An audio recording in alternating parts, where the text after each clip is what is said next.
Et oui, encore une journée parlementaire sous tension. Demain lundi, l'Assemblée nationale vote 2 motions de censure. Objectif, empêcher l'adoption du texte sur la réforme des retraites, faire tomber le gouvernement. Une bataille qui se joue aussi dans la rue. Alors, pour en parler, non pas un, mais 3 journalistes francophones.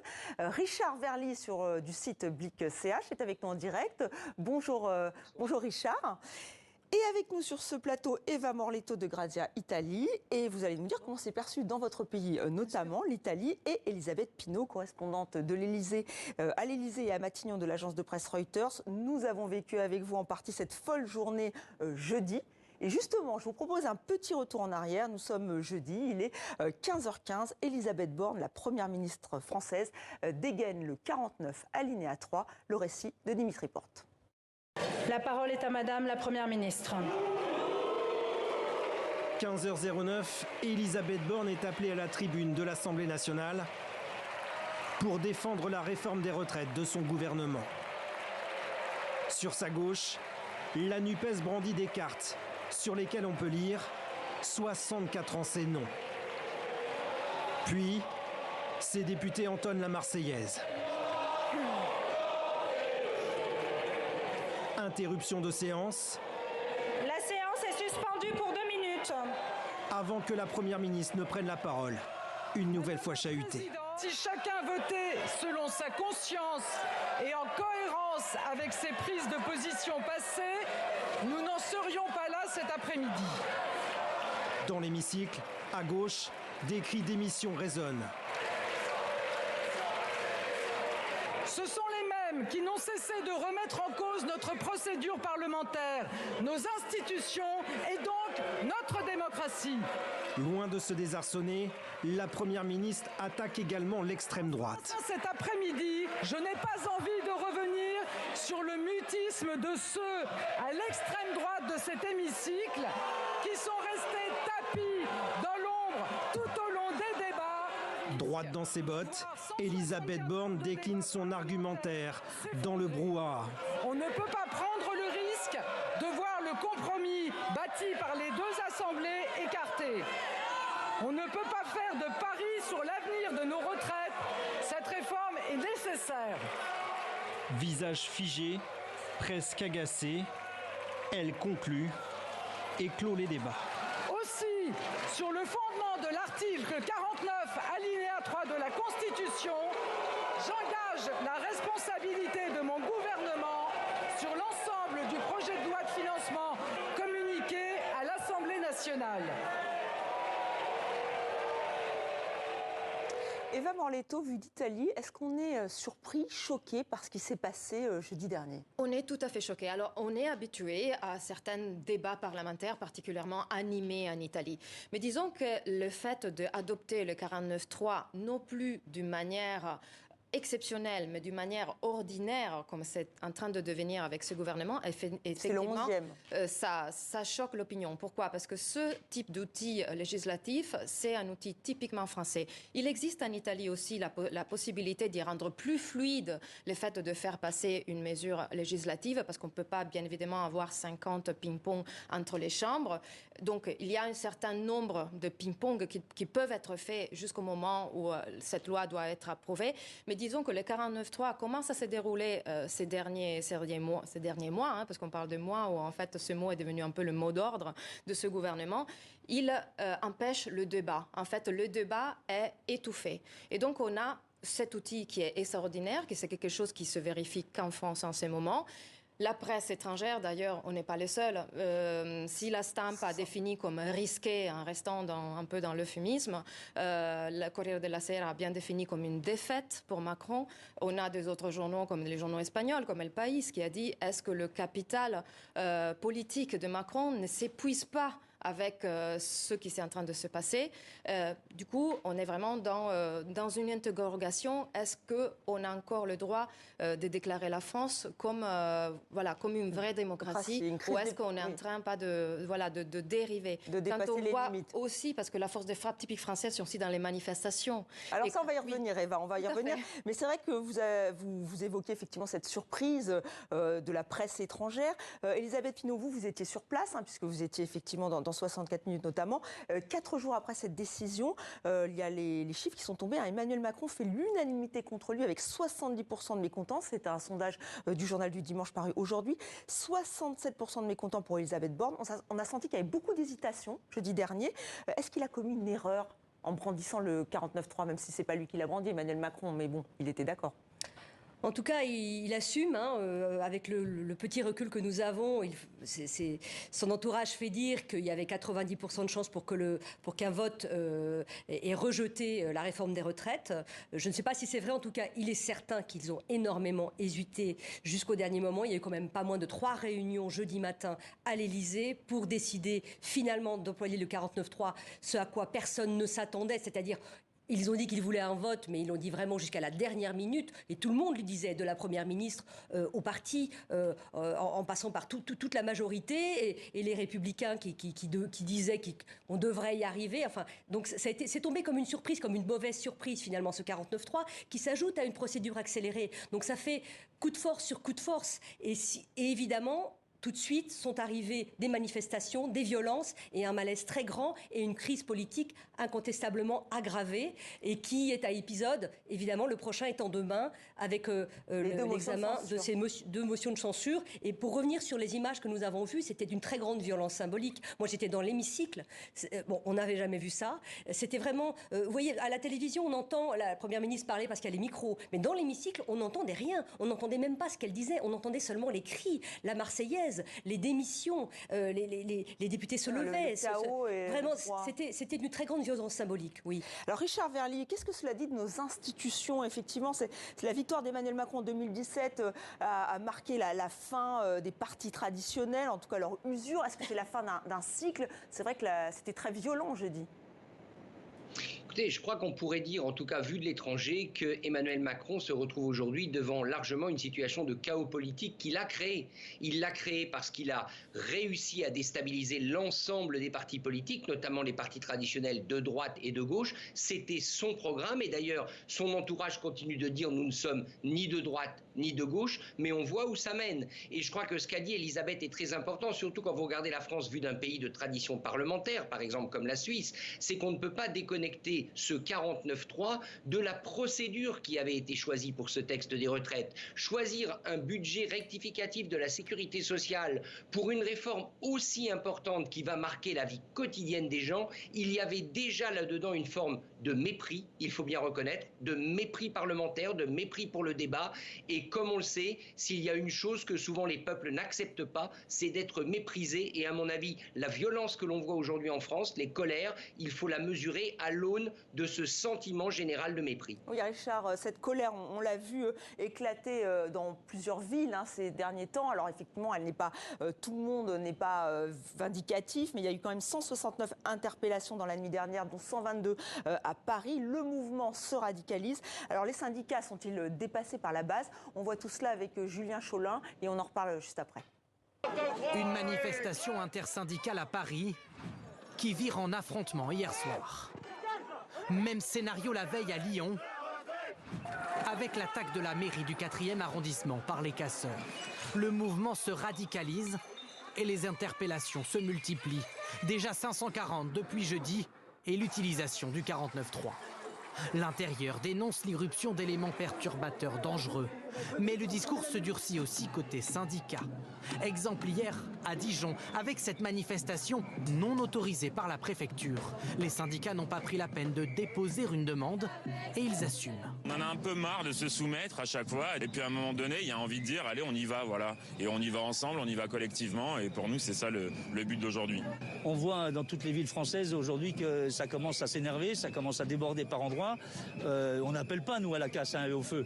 Mais il faudrait qu'ils en admettent les conséquences, en tout cas. C'est de leur fait, c'est pas du nôtre.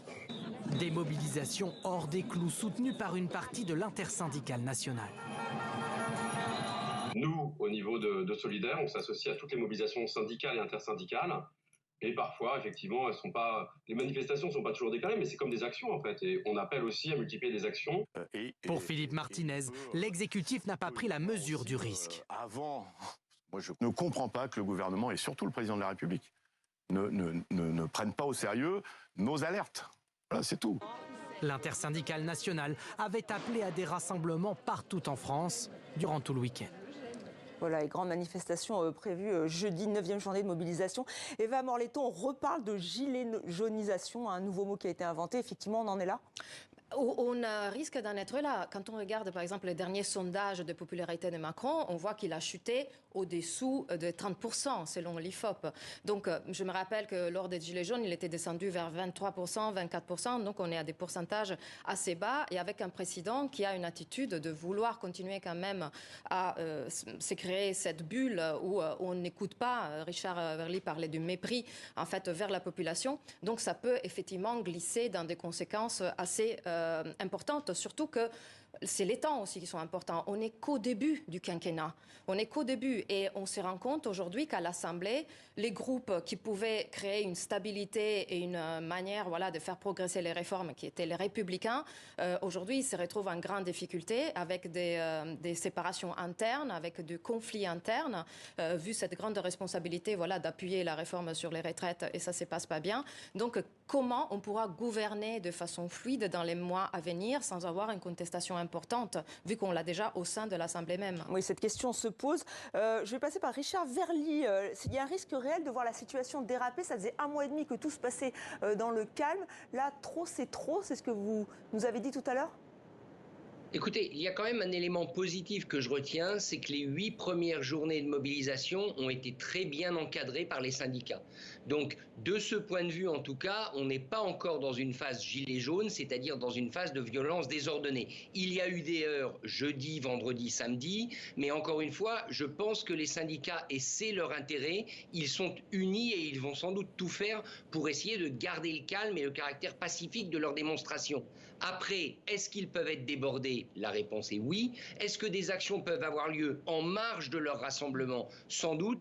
La différence aussi, quand même, c'est qu'il y a un préfet de police, vous le savez, à Paris, qui n'est plus celui de l'époque des Gilets jaunes. Et il me semble qu'on a une autorité policière beaucoup plus consciente des risques d'embrasement et jusqu'à maintenant qui a été moins violente elle-même face aux manifestants. Donc je pense qu'on n'en est pas encore dans cette phase de radicalité ultime, mais malheureusement, la pente est très glissante. Alors ce mouvement social, il va aussi dépendre de la suite de ces motions de censure. Il y en a 2, je le rappelle, qui ont été déposées. Il y en a une par un transpartisane, il y en a une autre par le Rassemblement national. Il faut 287 voix, la majorité absolue, pour qu'elle passe. Alors effectivement, on va s'arrêter sur les 2 hypothèses. Est-ce qu'elle passe ou est-ce qu'elle passe pas ? Jean-Luc Mélenchon a dit aujourd'hui qu'il y croyait. On va l'écouter. Moi, je pense que les Républicains vont voter la censure et qu'un grand nombre d'entre eux vont le faire. Pourquoi ? Parce qu'ils savent comme moi qu'il n'y aura pas de dissolution derrière et que par conséquent, le fait de voter la censure, c'est faire partir Madame Borne. Alors, la démocratie, ça sert à ça. De temps à autre, ma foi, vous purgez la situation. Alors elle s'en va, la loi s'en va, et puis on remet tout à plat et on dit maintenant, à quoi on passe ? Voilà, Jean-Luc Mélenchon qui pense donc que les députés, les Républicains vont voter cette motion de censure. Vous qui êtes dans le sein des saints, puisque vous êtes la correspondante de Reuters à l'Élysée, à Matignon, est-ce qu'ils sont fébriles ? Je pense qu'ils sont inquiets de toute façon. Sur le papier, ça ne passe pas. Il faut déjà que tout le monde soit dans l'hémicycle parce que c'est toute une procédure. Ne sont pris en compte que les votes des personnes présentes pour les motions de censure. Donc il faut que tout le monde vienne. Il faut que vote. Mais là, le choix est important. Le vote est très important. Je pense c'est pour ça qu'ils ont fait ça un lundi après-midi, pas un week-end, pour être sûr que tout le monde soit bien arrivé, soit bien au rendez-vous. Et il faut plusieurs dizaines de républicains pour atteindre ce chiffre de la majorité que vous avez rappelé. Donc nous verrons demain. Sur le papier, si on fait un décompte, sachant que Éric Ciotti, le président des Républicains, a dit que les Républicains ne s'associeraient à aucune motion, mais que certains républicains ont dit que leur vote était libre. Donc nous verrons, il faut une trentaine sur 61 députés républicains qui votent la motion pour qu'elle passe, à condition que tous les autres votent, toutes les autres oppositions votent. Donc ça fait beaucoup de si. Nous verrons. Si elle est votée, le gouvernement d'Elisabeth Borne tombe. Elle présente sa démission, le président de la République peut l'accepter ou pas. Et si la motion de censure est rejetée, les 2 motions de censure, parce qu'il y en a également une du Rassemblement national qui n'a aucune chance d'être votée, eh bien si les 2 motions de censure sont rejetées, le gouvernement reste. Il peut peut-être y avoir un remaniement, ce n'est pas complètement impossible. On attend aussi éventuellement une intervention d'Emmanuel Macron cette semaine. Et le texte sur les retraites est adopté. Oui, c'est intéressant parce qu'effectivement, beaucoup pressent Emmanuel Macron de s'exprimer. On va y revenir dans un instant. Mais le Rassemblement national, est-ce que ce sera le grand vainqueur finalement, motion de censure qui passe ou qui passe pas? Le Rassemblement national, il fait rien et il gagne. Il se trouve dans cette position assez étrange. Par contre, les vrais risques, et l'évoquait aussi Elisabeth, c'est celui des Républicains. Et je l'évoquais tout à l'heure, dans le sens qu'ils se retrouvent à être un peu la reine dans le jeu des échecs. Tous leurs mouvements peuvent influencer lourdement le jeu et en même temps, ils peuvent se faire avaler et perdre beaucoup. Quand on voit, par exemple, elle évoquait Éric Ciotti, il est en train de se délégitimer parce qu'elle avait dit oui, aucun républicain votera pour la motion. Mais en fait, oui, en fait, il s'est créé une scission avec et sa permanence a été attaquée. Voilà. En tout cas, il est notamment les followers d'Aurélien Pradier qui, en fait, il y a une sorte de règlement de compte interne qui fait que. Et pareil, il s'est créé aussi une discordance avec Laurent Wauquiez, qui était le grand favori et le grand protégé d'Éric Ciotti, qui a disparu et qui, en fait, voilà, il paraît qu'il y a une grande tension parce que Laurent Wauquiez avait un peu appuyé de façon peut-être trop discrète cette réforme. Et donc, si voilà, les grands perdants risquent d'être, après, si les grands gagnants sont le Rassemblement national, peut-être, parce que c'est un peu leur stratégie d'assister un peu sur la rivière, sur le bord de la rivière, qui passe le cadavre de l'ennemi, un peu comme on dit. Alors, si la motion de censure est rejetée, il y a d'autres mesures qui vont être proposées. Richard Verly, on pense effectivement, alors le Conseil constitutionnel qui pourrait être saisi, donc mardi. Il y a aussi ce RIP, donc cette demande de référendum d'initiative partagée. Elle a été déposée ce vendredi 17 mars par 252 parlementaires de gauche. Est-ce que ça peut fonctionner ?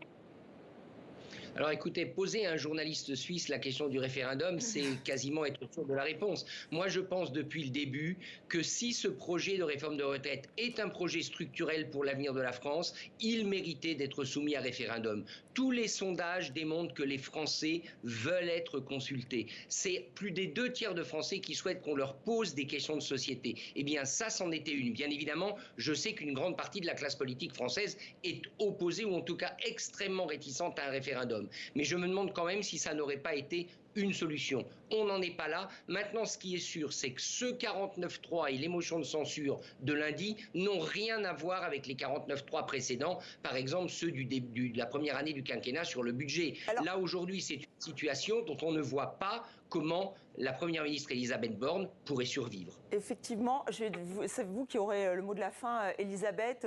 La France est ingouvernable. Elisabeth Borne ne peut plus rester ?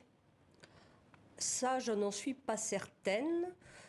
Il faut au minimum, comme je le disais tout à l'heure, un remaniement ou quelque chose, un acte pour relancer ce quinquennat. Voilà, je pense que de ce que je comprends des interviews aujourd'hui, ils veulent lancer d'autres lois, espérer tourner cette page le plus rapidement possible. Le problème, c'est que cette page, les Français ne veulent pas la tourner car les Français sont contre.